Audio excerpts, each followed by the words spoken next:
welcome to From the South. I'm Laura Prada from our Telesur studios in Caracas, Venezuela. We begin with our news, but we begin checking out our headlines. As Venezuela extended the state of alarm for 30 more days, reactions following May 3rd mercenary incursion, Colombian Army's commander withdrew from duty, various of his components bearing responsibility to them for the disappearance of 3 armed speedboats. The World Health Organization said that some treatments appear to be limiting the severity or length of the COVID-19 disease. Fighting between Yemen's government forces and the Southern Transitional Government Council intensified despite COVID-19 cases. We begin with our news. You stay with us.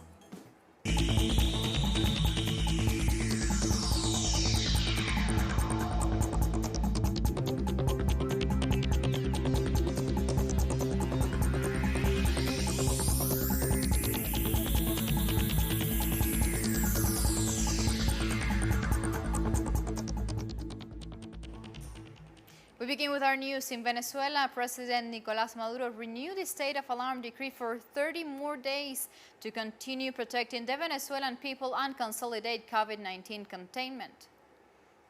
Aquí voy a firmar, así lo anuncio. I am signing the renewal of the state of alarm, today May 12 for 30 more days. I am renewing the state of alarm decree for 30 more days to continue to protect our people. The decree will be effective beyond June. Approved, I have signed the letter for Dr. Juan José Mendoza, President of the Constitutional Chamber, to evaluate the relevance of the state of alarm. Related to COVID-19 fighting in Venezuela, a 5th flight carrying more than 46 tons of medical supplies from China arrived in Venezuela this Tuesday. The shipment arrived through the permanent air bridge established between both nations since the outbreak of the pandemic began. The shipment contains about 80,000 PCR tests for the detection of the novel coronavirus, as well as about 4 million masks and gloves. The authorities announced that the medical supplies will be distributed across all the health centers of the country immediately to reinforce the fight against COVID-19 pandemic.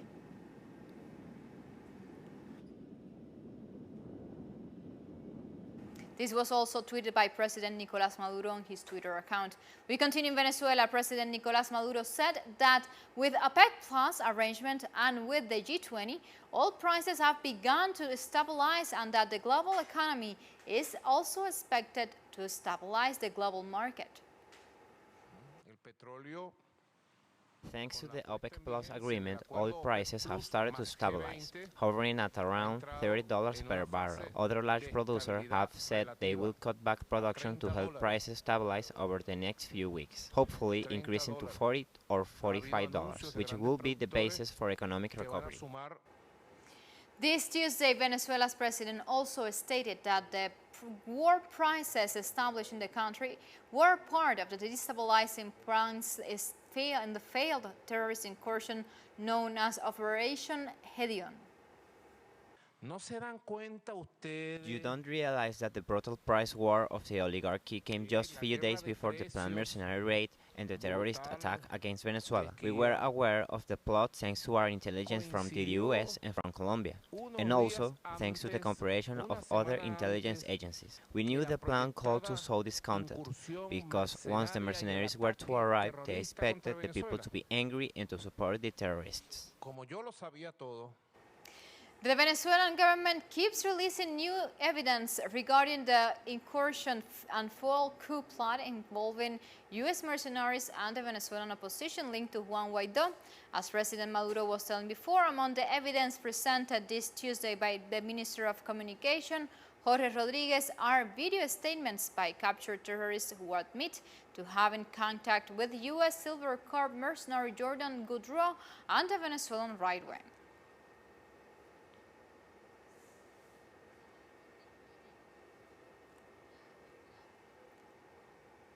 The contract to invade Venezuela with U.S. mercenary reveals a military plan, but also a political project that seeks to overlap the Venezuelan constitution. Let's take a closer look on our next story. This is a social housing project where its own residents participate in its design and construction. For 9 years now, they have been working towards building their own houses, but they're also militants of the Bolivarian Revolution.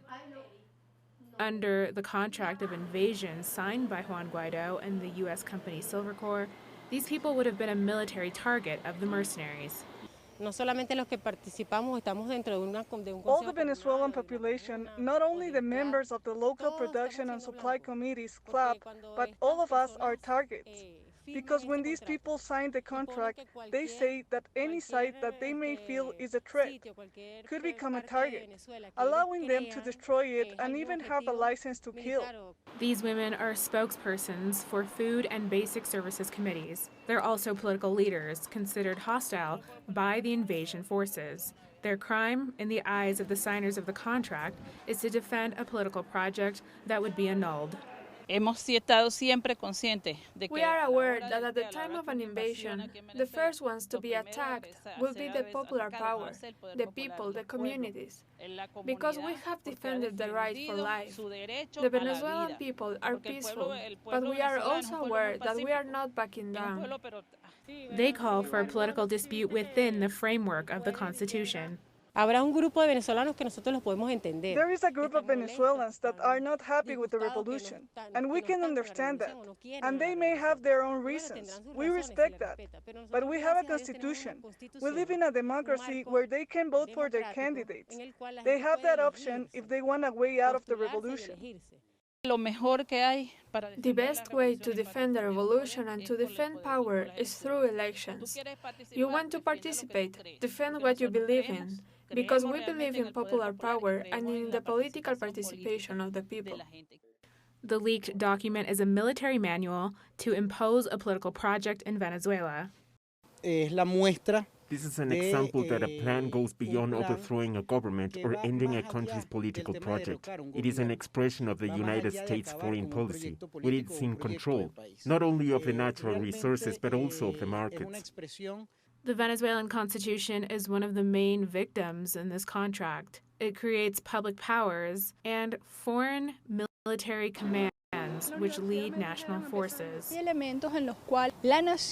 These are elements in which the country and the state are subject to this instrument that has no part in the legal system. For example, the selling of oil companies. The Bolivarian National Armed Forces would also cease to be an organism subject to the President and the Minister of Defense and would be subject to a transnational force of action.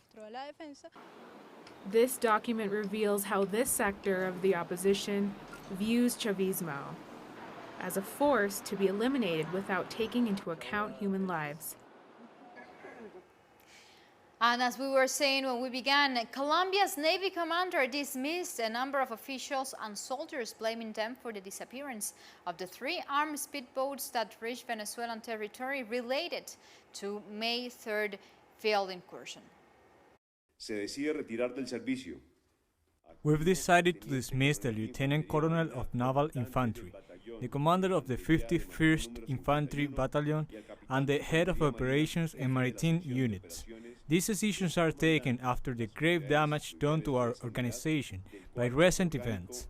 Additionally, so as to determine responsibility and the appropriate punishment, depending on whether these were intentional acts, the investigation will continue. Our findings so far have established that the locations where the speedboats were anchored did not meet the necessary safety requirements. We've also discovered that the boats lost their anchors and were lost to the current, which shows they were not properly secured and safety regulations they were not observed.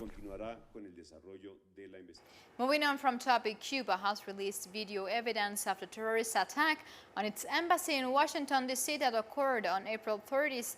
Foreign Minister Bruno Rodriguez held a press conference on Tuesday in which he recounted the details of the attack, and he noted that the suspect, Alexander Alazo, approached the embassy and shouted offensive phrases. Alazo went on to throw a discredited Cuban flag at the embassy railing before trying to set it on fire.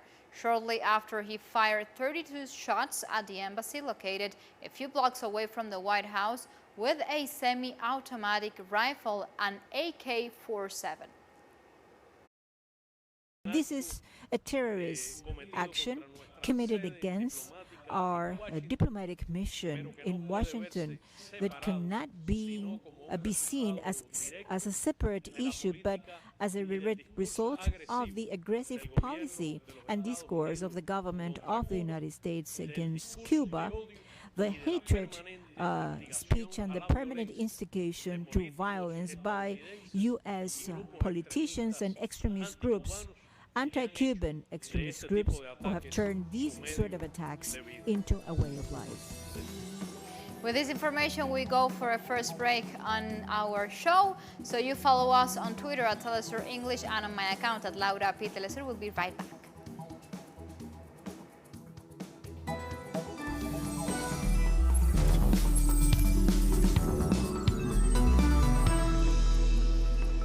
We are back with our news. The World Health Organization said this Tuesday that some treatments appear to be limiting the severity or length of the COVID-19 disease and that it was focusing on learning more about 4 or 5 of the most promising ones.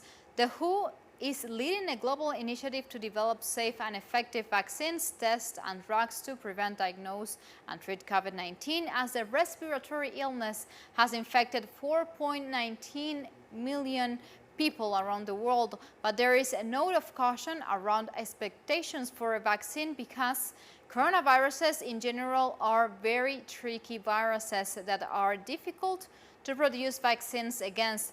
More than 100 potential COVID-19 vaccines are being developed, including several clinical trials. The WHO said in April a vaccine would take at least 12 months.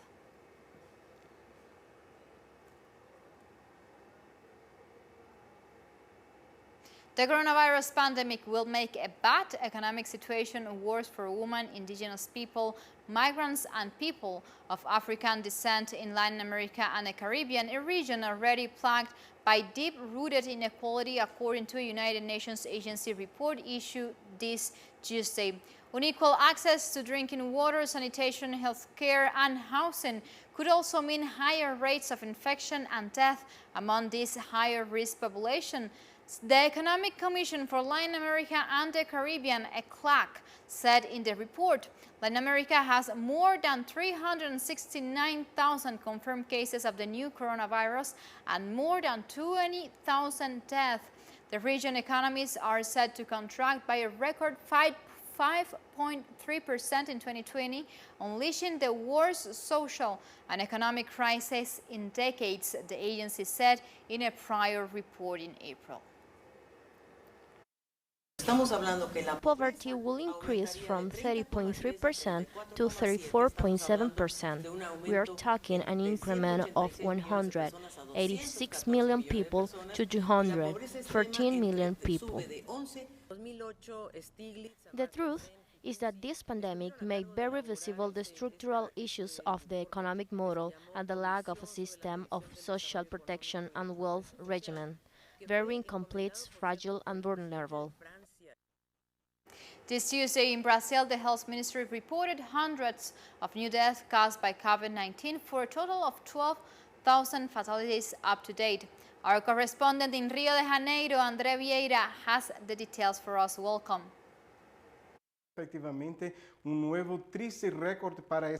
According to the Health Ministry of Brazil, 889 people died in the last 24 hours in the country. As of Tuesday night, Brazil has a total of 12,400 deaths from COVID-19 and more than 177,000 people infected. But according to various universities, the actual number of cases could be between 10 and 14 times higher than official numbers. In Rio de Janeiro, the second worst impacted state, there were 158 COVID-19 deaths in the last 24 hours. The city of Niterói and São Gonçalo have been declared under lockdown, but Rio de Janeiro, which is led by a Bolsonaro ally, has yet to do so. There is also a lack of beds in public and private hospitals. Meanwhile, the mayor of the city does maintain a restriction measures aimed to different non-essential services. Far-right President Bolsonaro announced yesterday a decree affirming that places such as hair salons and gyms are among essential services, which would allow them to restart operations. But governors are reaffirming restrictions imposed as the president looks for the ways to ease the social isolation and the lockdown in Brazil. Thank you, André. That was André Vieira from Rio de Janeiro. And we continue in Brazil. Dozens of nurses protested in Brasilia to honor 100 of their colleagues who died from COVID-19 in the past month. This comes as the mortality rate has started bypassing that of the United States, Italy, and Spain. On Tuesday, Brazil recorded 881 deaths, its worst daily record since the beginning of the pandemic that has already left 12,400 fatalities in the country, the most affected in the Latin American and Caribbean region. We want to express here that taking care of nursing is taking care of Brazil, and that we are not superheroes, we are human beings, we are afraid, we suffer from a God. We have honest struggles, and what we only want more respect, we want to stop this death. It's very emotional. There is no way for us to live through what we are experiencing. We live home and do not know if we will be able to return home because if we have symptoms, I cannot go home. I have to isolate myself outside my own home. Many of my colleagues sleep in separate rooms. They do not hug their children. In Peru, doctors have demanded that the government of President Martín Vizcarra declares a state of catastrophe and requests international medical aid to confront COVID-19 pandemic. Doctors attending the local population in Iquitos, Loreto, and other areas of the Peruvian Amazon have been infected with the coronavirus, reducing the number of health personnel able to continue providing care in the midst of the spread of the virus. The Peruvian health sector has issued an urgent call on the government to mobilize the necessary resources to address the health crisis in the rural areas of the country. More than 50 hospitalized doctors in a serious condition who are in ICUs, those who have died, those who are in Lima. The hospital has no more than 13 to 15 doctors for the entire hospital. I think this situation has already overwhelmed all our human capacity. That's why today we demand the government declare the state of catastrophe and disaster in Loreto. President Vizcarra, please listen to the voice of the people of Loreto. Listen to the voice of the doctors. Declare Loreto in a state of disaster and catastrophe. At the time, we demand that our governor, Ivan Ochoa, please at least do something good, that he requests international aid, that doctors come from other sister Latin American nations and worldwide to provide solidarity to Loreto. Today, the first to be hit in this fire line against COVID-19 have been the doctors. Time for another break here from the South. Stay tuned with us.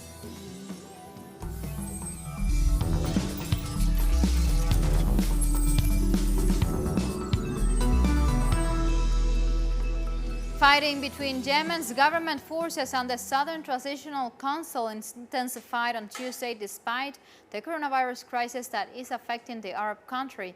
The surge in violence came just one day after health authorities declared the southern port of the city of Aden as an endemic area thanks to the spread of the COVID-19 and mosquito-borne diseases among citizens. In the country's southern province of Babian, pro-government forces engaged in intense armed confrontations with the FtS military units that are controlling Aden and other neighboring provinces.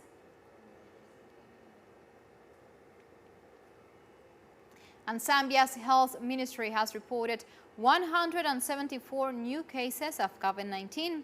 126 out of the 174 new cases were detected in the town of Nakonde. As the COVID-19 worsens in the country, President Edgar Lungu announced the temporary closure of borders with Tanzania. Zambia has now recorded a total of 441 COVID-19 cases with 7 deaths.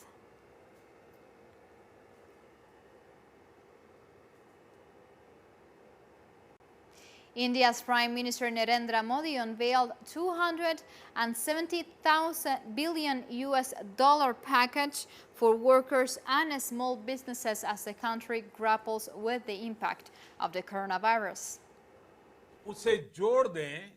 If we combine this new package with it, it is about 20 lakh crore rupees, which is about 10% of India's GDP.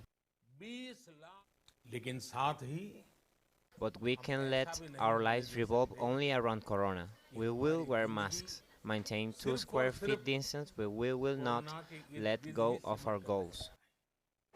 And the second batch of medical supplies donated by China arrived at the Soekarno-Hatta International Airport in Baden province in Indonesia on Tuesday to assist in the fight against COVID-19. Previously, China delivered a first batch of medical aid to the country in March, and the supplies include medical and surgical masks, N95 respirators, medical goggles, protective screens, jumpsuits, waterproof isolation gowns, medical butt covers, nitrile gloves, infusion pumps, portable snapbacks, among others.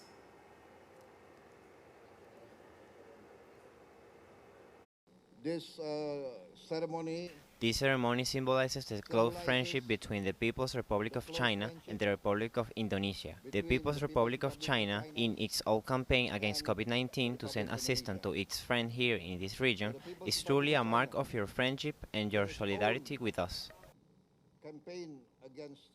In the United States, the director of the National Institute of Allergy and Infectious Diseases, Anthony Fauci, warned Congress that a premature lifting of the lockdown could lead to a further outbreaks of COVID-19, which has already killed 80,000 U.S. citizens and brought the economy to its knees. Fauci told the U.S. Senate panel that the pandemic is not yet under control in many parts of the nations. He urged states to follow health experts' recommendations and wait for positive signs that the disease is under control, including a declining number of new infections, before ending lockdowns. For his part, President Donald Trump has been encouraging states to end the weeks-long shuttering of major businesses. Myself out to be the end-all and only voice in this. I'm a scientist, a physician, and a public health official. I give advice according to the best scientific evidence. There are a number of other people who come into that and give advice that are more related to the things that you spoke about the need to get the country back open again and economically. I don't give advice about economic things. I don't give advice about anything other than public health. United Kingdom COVID-19 death toll now exceeds 40,000. By far the worst in Europe, raising questions about Prime Minister Boris Johnson's handling of the crisis. Figures published by the Office for National Statistics for England and Wales brought United Kingdom's official death toll to 38,282 as of May 3rd, registrations that also includes Scotland and Northern Ireland.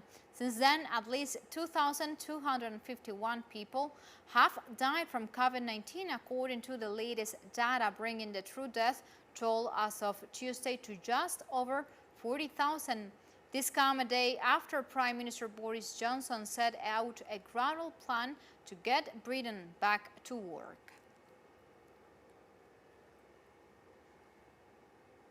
And death from the COVID-19 pandemic in Italy climbed by 172 on Tuesday compared to the 179 the day before. The Civil Protection Agency said, but the daily tally of new cases doubled to 1,402 from 744 on Monday. However, the rise in new cases was partly due to late reporting by the hard-hit Lombardy region, which said it had found 419 infections from previous weeks that it had not logged. The total death toll in Italy since the outbreak came to light in February 21 and now stands at 30,911, the third highest in the world after those of United States and Britain. The number of confirmed cases amounts to 221,216, the fifth highest global tally.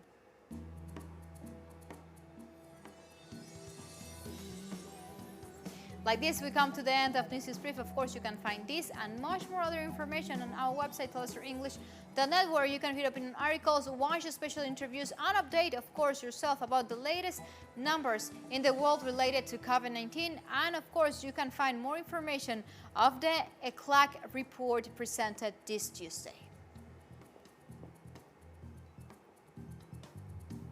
The invitation has been made. You continue with us with Telesur, always together, connecting our global thousands. Until next time, thank you for watching.